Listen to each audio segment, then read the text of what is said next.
Deion Sanders in Colorado.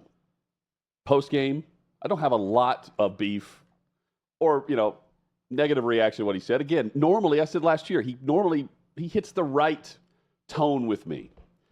But not this offseason, not to begin the season, and certainly not after what Nebraska did to them. Deion says the Colorado Buffaloes just, quote, never got it together against Nebraska. And, he's right. And unfortunately, that's going to be the case moving forward for the rest of the season because we got a taste of what Colorado actually is. The offensive line not holding up. Saw that last year, too.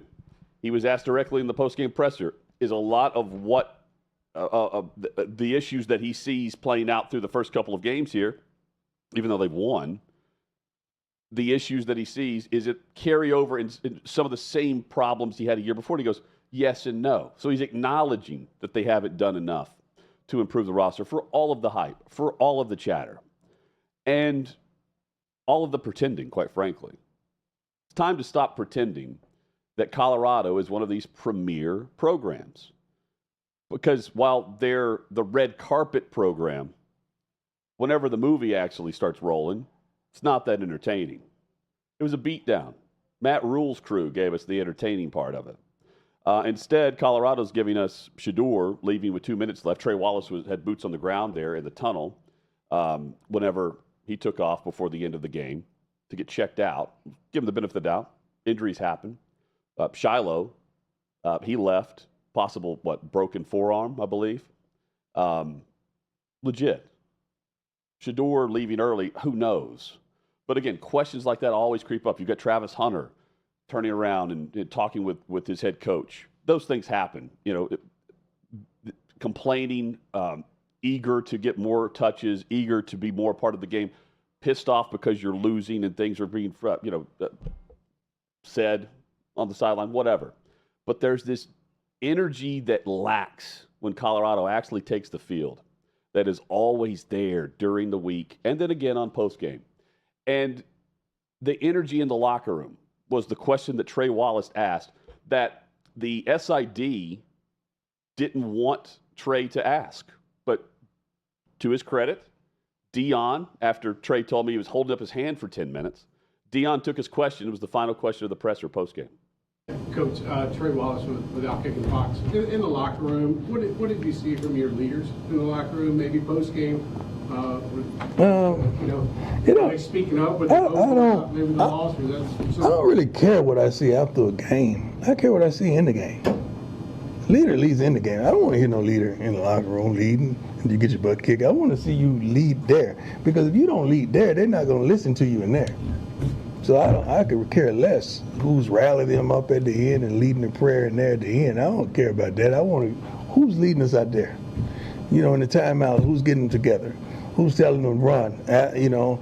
When change of possession, who's telling them to run back downfield? Who's calling them up in the huddle and looking them in the eye and challenging them to do right when wrong is just present. So that's a leader, not the locker room stuff. That's rah-rah. It's rah-rah during the week, and who's leading them out there is Coach Prime. And I see 10 seconds running off the clock before a timeout is made. There's a lot of lack of communication. There's confusion. And honestly, there's a lack of poise. It should be better. The hype train is still there. Pretending is still there. And it will continue. But Colorado State's coming up this week. I can't wait to watch that game either. Because at 0-3, things take a different turn than 3-0. Chad, what did you see from Nebraska? Well, we're only one day removed from Sunday. I want to talk about Coach Prime in Colorado. We're only one day removed from Sunday, so it's not too early in the week to get biblical. And Deion Sanders is a man of faith, and in fact, I believe that about him. And a matter of fact, he threw someone out of his press conferences or said they can't ask questions because that person challenged his faith. So let's get biblical here. This is Matthew 7, 26 and 27. But everyone who hears these words of mine and does not put them into practice is like a foolish man who built his house on sand. The rain came down, the streams rose, and the winds blew and beat against that house, and it fell with a great crash. Colorado football is a program built on sand, and that is Deion Sanders doing. It's plain and simple. for everyone to see. This thing is going to crash. The winds are blowing, the stream is rising, and Colorado is crashing through the sand. This is not built on anything but pizzazz, empty transfer portal promises, not any effort put into high school recruiting. There is no foundation. There are programs built on solid rock with their coaching staff and how they have to build. We're going to talk about Northern Illinois a little bit later. Watch that coach's reaction to their win and tell me that's not a program that's built a lot on rock with the people that are involved. Colorado is a program of sand. That's their foundation. That's who they are. That's what they continue to show. Travis Hunter removing himself from the rest of his teammates and sitting on the bench by himself while everyone else huddles up and is talking about something different. Shedeur Sanders leaving the game early. Everything about that program, to me, is a program built on sand. And they are about to crumble through that lack of foundation, Hutton. And I think Saturday night was the start of it. Well, it's again, I said pretending it's fiction. Chad nearly went Pulp Fiction there with Ezekiel 25-17. Ezekiel 25-17. The path of the righteous man is beset on all sides. What a great movie. Travis Hunter could go sit by himself. He's the best player going. But he's the least of my concerns. My concern is just they're running it back every week doing the same thing. Time to talk crap about Colorado State now and go about your UFC, pregame hype fight. Well, it's also, again, like you get there and run everybody off. Okay. Real quick. Everyone applauds at them because, well, these guys were 2-10 or whatever they were, 1-11, and they're not good enough. You have to have functioning bodies to build a program. And guys that maybe actually wanted to be a part of the Colorado football program before Coach Prime was there, maybe that says something about their love of Colorado. So he did it his way. It worked in the very beginning a year ago. And then to Hutton's thing about running it back, it's running it back again the next offseason. Well, weren't good enough, so let's get rid of everyone. Let's bring a bunch of other guys in. You cannot do that on the lines of scrimmage. You cannot. In major college football, you will not win. You will get bullied up front and rush for 37 yards or whatever they did against Nebraska. Nebraska, on the flip side, Hutton, you asked me about them. Yeah. That's a program being built on rock. That's Matt Rule. That's what he does. Everywhere he has been, there has been a significant jump in year two. Temple, Baylor, let's not talk about the Carolina Panthers, but now Nebraska, there is a significant jump in year two. It's because he's willing to take lumps in the first year to set the foundation of how they're going to work, how they're going to play, who they're going to recruit, and it's starting to show now for Nebraska. I don't think they played great. I mean, you look at the total yards. In the trenches. Again, that's where your point. It was close in total yardage. Raiola was good, 23 for 30, 185. But Shedeur Sanders, 23 for 38, 244. He was about the same. Honestly, when you look at it statistically. But the game wasn't close. Game wasn't close. Yeah. And they did nothing in the second half. I mean, if I'm going to nitpick Nebraska, they were up 28-0 or whatever at halftime. He got outcoached. And didn't score again. But the game was over at that point because Colorado's got nothing left in the tank. But I do like how Nebraska's being built.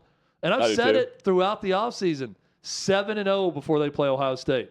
And now that they cleared that Colorado hurdle, they got a Friday night game, I think, at Illinois. Maybe that's actually in Lincoln. Other than that, they should be 7-0 playing Ohio State. So college football's better with a healthy Nebraska. And I think they're very healthy now under Matt Rule. Are they some playoff contender, national championship contender, Big Ten contender? I don't think so. But they could be a sneaky team we're talking about at the tail end of the playoff by the end of the year because they've got two ranked opponents left, USC and Ohio State. And that's it. Chad, Tyreek Hill detained prior to the game yesterday against Jacksonville in Miami.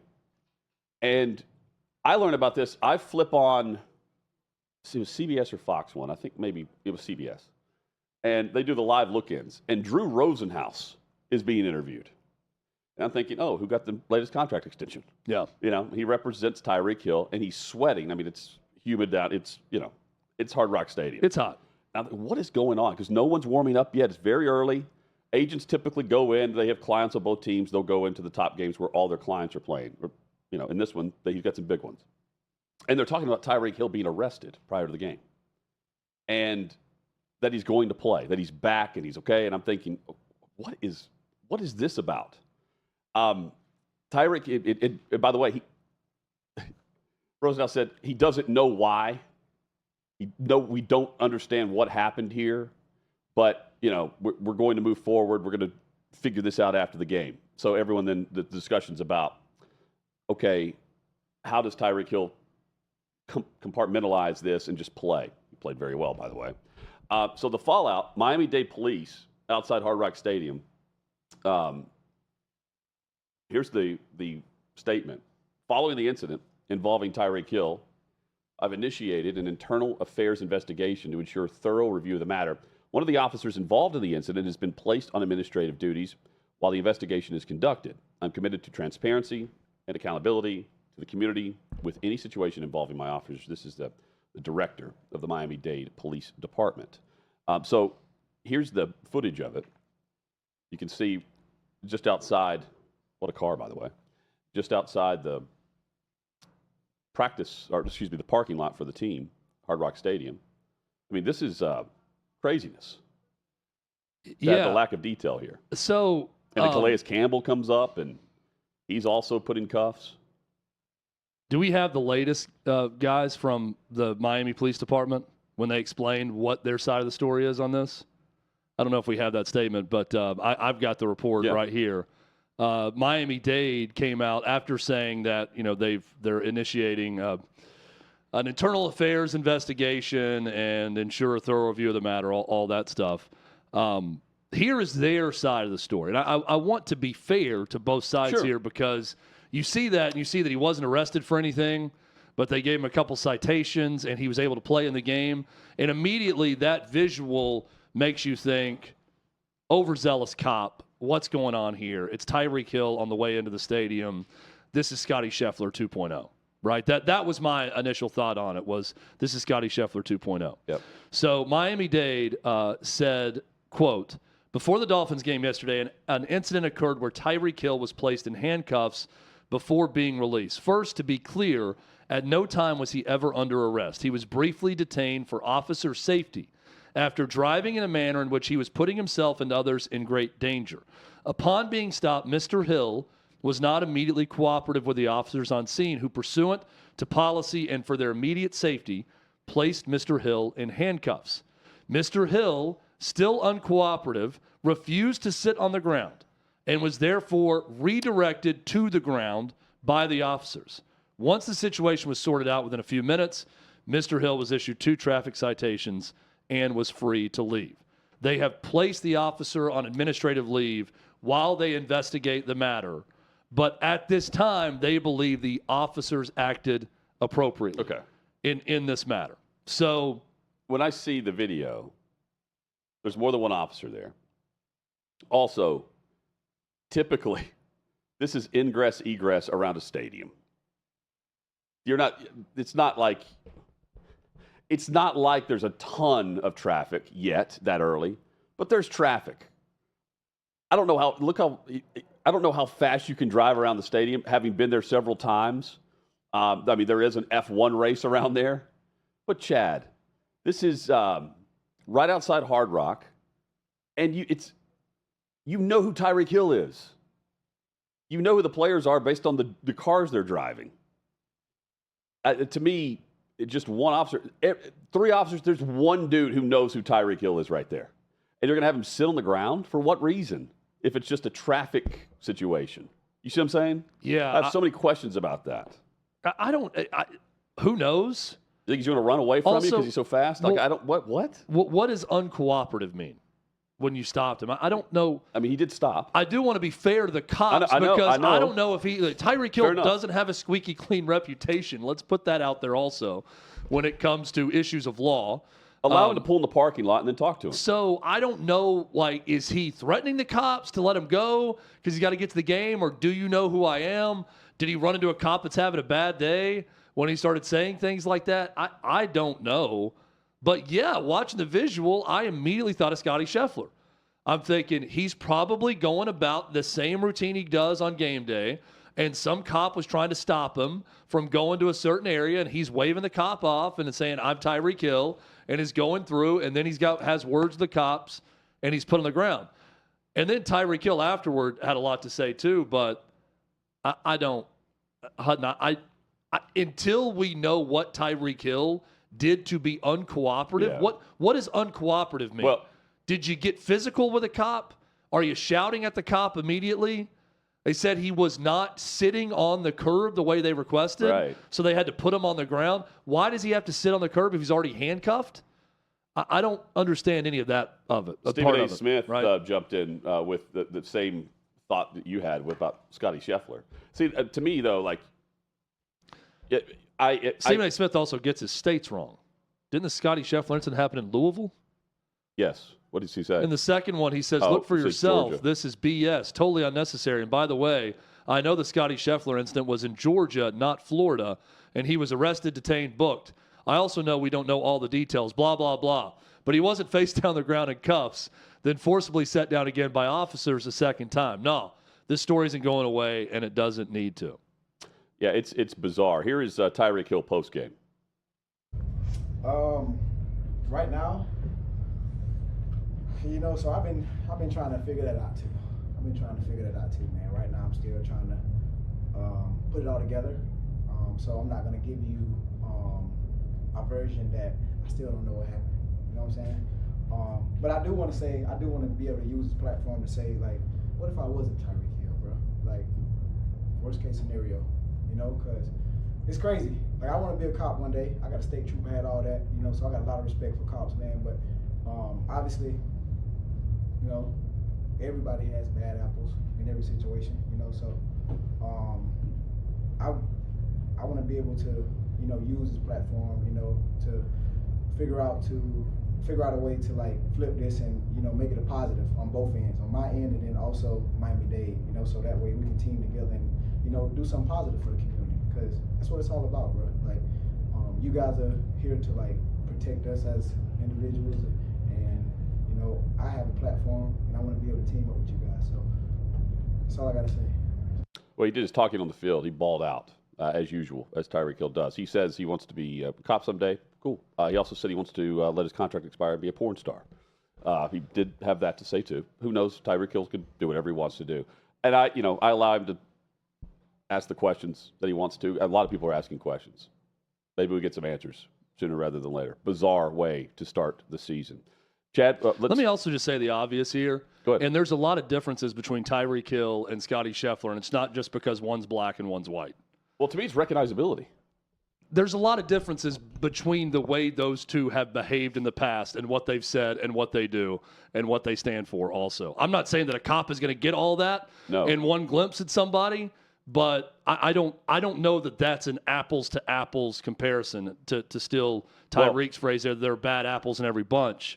I don't think this is the same thing we're talking about. No, here. I agree. But also, I do think it's an overreaction on both cases, more than likely by the cop. But I don't think it's the same thing as Stephen A. Smith is saying. Okay, I agree. But in entertainment, in sport, in pro sports, especially the NFL, how you conduct yourself off the field normally doesn't affect how popular you are around, the atmosphere that you're in. Meaning, on game day, right outside the stadium. In this case, he was right outside the golf course, right? Yeah. But everyone knows what Tyreek Hill. I think it's what he does. I would have to know with three dudes there. You're going to have to explain more than just that statement if you're Miami-Dade, because I need to know how he was driving recklessly and doing multiple things to endanger people, or whatever they're claiming he was doing, and then he was uncooperative on top of that. What does that mean? What is he doing in that vehicle that you saw that was so egregious that then you stop him and he's then so uncooperative that he must be face down on the pavement handcuffed, only to let him go with a couple citations? So that's where there's a disconnect in all this, I think, from the Miami-Dade police standpoint. Right. And in what Stephen A. is saying, Scheffler was taken into custody. He was taken and detained didn't let go, and he went back, and both guys reacted the same way. Did he say that he has a state trooper hat? Yeah, he's got a hat and he wants to be a cop. But again, like was that what he said? I couldn't understand what he was saying. If he said, what "I did have he a say? state What trooper did he hat, say I he want to had be a about cop one day." What did he say he had in order to be the porn star? I I'm don't. just joking. Was the state trooper hat part of his setup for porn? That's what I was thinking. Is he pulling people over? I'm pretty sure in his statement, I watched that back twice last night. It's like, does he say, "I've got a state trooper hat, I want to be a cop one day"? I couldn't tell after state trooper if he said hat, dad. I couldn't tell what he was saying in that part of it. Maybe he said dad. I don't know. Chad. We'll have to read the transcript back. A lot to react to. College football reaction coming up in just a moment. NFL reaction. We saw upsets. We saw surprises, and we saw history. Despite Caleb Williams not playing well at all, and I'm being polite there. I'm being polite because Chicago won the game. We have history. The first rookie to start and win a Week 1 game, and he's also the first number 1 overall pick to start and win a Week 1 game since we saw David Carr do it. It's been a while. 0-14-1. Was the record. Kyler Murray had the tie for the Cardinals. But Caleb Williams, who doesn't throw for 150 yards in the game and has a lot to be desired, made Will Levis look like the rookie. And I say Caleb Williams, I should say Will Levis made himself look like the rookie. And the Titans led 17-0. They lose 24-17. And the Bears offense did not score an offensive touchdown in the game. Caleb Williams didn't reach 100 yards in the game passing. Will Levis did not reach 150 either. Thank you. Okay. Caleb Williams, by the way, 14 for 29, 93 yards, no touchdowns, no interceptions. Will Levis, equally bad, 19 for 32 for 127. That's an average of 4 yards per completion. A touchdown, 2 interceptions, including one where I guess he's doing some sort of hero ball, Brett Favre impression on a play where he throws a pick six that loses the game for his team. Caleb Williams was awful. Caleb Williams looked like a quarterback who carries a purse in that game yesterday. I was reminded about the purse when I watched his performance in that game. Will Levis was worse. He lost his team the game. That is a huge problem for the Titans. I said going into this Titans season, the Titans more than anything, they need to know at the end of the season if Will Levis is the guy or not. He's 0 for 1 in a big way. Because not only did he just have a middling performance or not do great or not win the game for the Titans, the man lost the game for his team. And you cannot do that when you're playing an offense that is awful. And the Bears did not have it offensively. Titans defense kept them in that game. Will Levis lost it. That's a big 0 for 1. And that's not good news for the Titans organization. Caleb Williams is going to get better. First game out. That offense is going to get better. But the Bears getting to 1-0 with that offense yesterday, because of the mistakes by the Titans, that is great news for the Bears, terrible news for the Titans. Worst passing performance for Will Levis in his now 10 career starts of any start. And it was because of second and third down. He's 10 of 20 passing, Chad, for 44 yards on second and third down against Chicago's defense. Props to Chicago's defense. Other than the 2 touchdown drives, they did a tremendous job. But I'm with you in terms of who to blame here. Will Levis gets a large majority of this.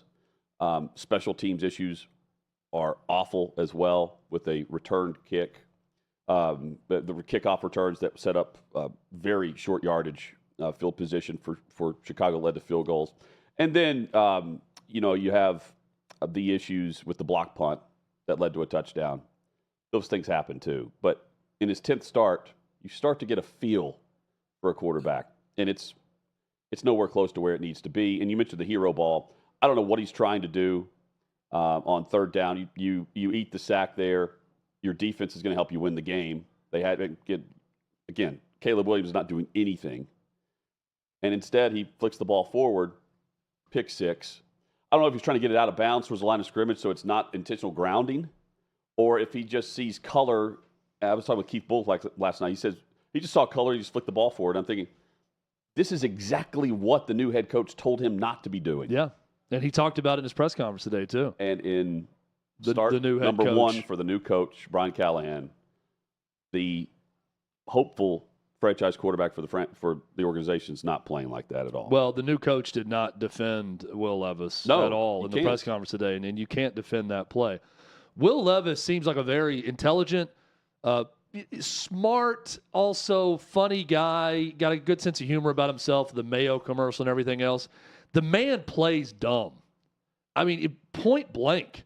If I'm Brian Callahan today, and that's what he said in the press conference, not as bluntly as I'm saying it, he's a stupid football player. I mean, you have got to get down and not take those hits, too.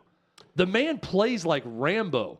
Not even Rambo First Blood. Rambo First Blood Part 2, when he's just going crazy in the jungle. You know who he plays like? That's how he plays at all times. Like he has no other gear but to play like a maniac. And Hutton, you can't do that as the quarterback at all times. You cannot. He plays like Baker Mayfield in Cleveland. Yeah. Shoulder first. You know Baker, like in preseason, he's going shoulder first into Houston Texans. I don't think Baker Mayfield in Cleveland would have even tried that. They looked like Deshaun Watson last year doing that. Yeah. I don't think he would have tried that. Issue there. But that's you got to play smarter, and I have not seen enough of him playing smart. We could say everything every scout has ever said about Will Levis. All the physical tools. Yes. The man looks great with his shirt off or his pads on, right? The guy's got a howitzer for an arm. He can throw from different arm slots. He can throw the ball all the way down the field, do all those things. He can throw it 110 miles per hour. He is not a smart football player right now. And he cost his team a football game yesterday. And that's a Titans team that may not be in position to win a ton of games this year.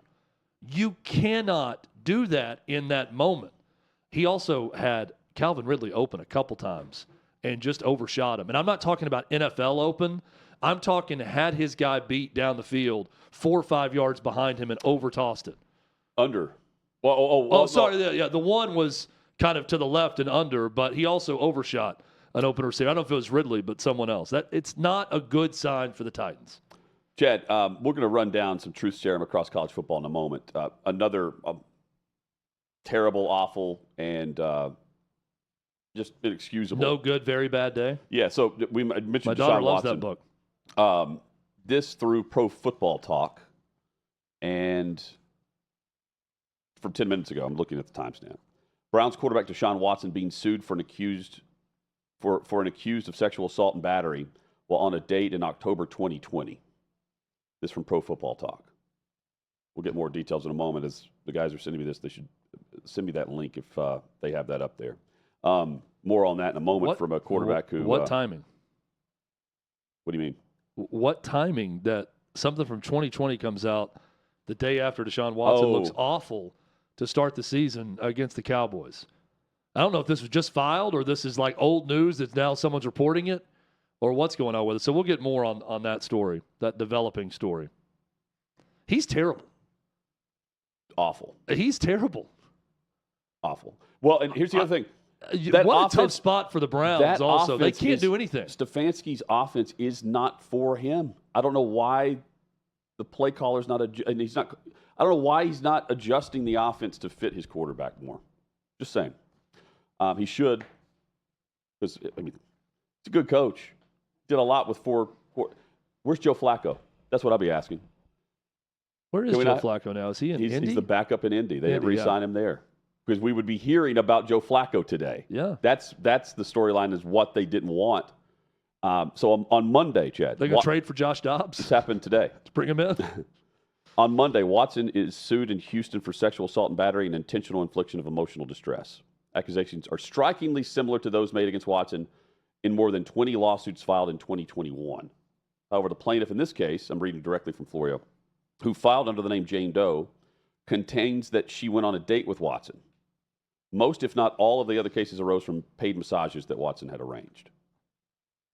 Let's see. Was initially unable to find her apartment. He called her and allegedly began aggressively yelling and screaming and stating that he could not find her apartment and that he doesn't have time for this. That's in the suit. Finally arrived at Jane Doe's apartment. Doe had not finished putting on makeup, so she invited Watson in to have a seat in her living room while she was finishing getting ready. As she was putting on her makeup in the bathroom, she left the bathroom door open and attempted a conversation with Watson, trying to ease the tension from his angry outburst.